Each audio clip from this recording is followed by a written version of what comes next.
चलित वर्ष रथयात्रा मुख्य शासन सचिवों रथयात्रा दला चकटा समय अत्यावश्यक समाज सेवा प्रशंसित होइतिबा सेवा प्रतिनिधि सदस्य माने कार्तिक पूर्णिमा भी अनुरूप भावे किछि नूतन कार्य करी समाज को एक उत्तम वार्ता देइछन्ति।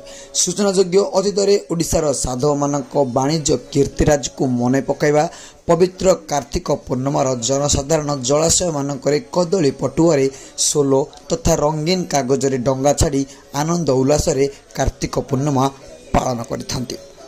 किंतु डंगा भसाया परे पोखरी हृद कथा समस्ते भूली जाते और जलाशय गुड़िक अपरिष्कार होता है।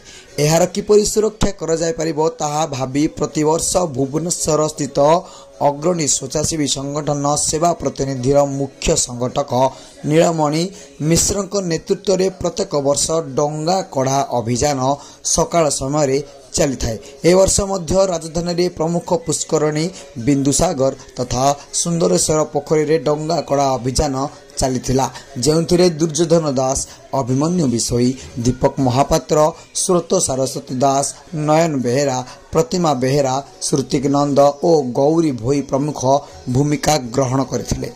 सेहीपरि एथर प्रथम थर पई छत्रपुर एसडीजीएम कोर्टर क्याडर एपीपी राजेश कुमार मिश्र निर्देशक दिनेश महांती, जोगेश सेठी नेतृत्व में दीपक बेहेरा, आकाश बेहेरा, सुमित खुंटिया, करताली ग्रामर पोखरी पटिया बंध तथा अनुगुल खलारी ग्रामर समीर प्रधान, संग्राम प्रधान, कन्हई प्रधान नेतृत्व में रामेश्वर मंदिर परिष्कार करिजिबा सह निकटस्थ पोखरी सफा होइथिला।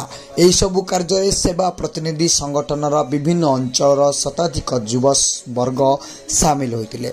समस्त कार्य परिशेष रे श्री मिश्र समस्त को साधुवाद देई भविष्यतर एही भली भल कार्य जारी रखबाकू युवा वर्ग को उत्साहित करथिले। ब्यूरो रिपोर्ट दिग्दर्शन न्यूज।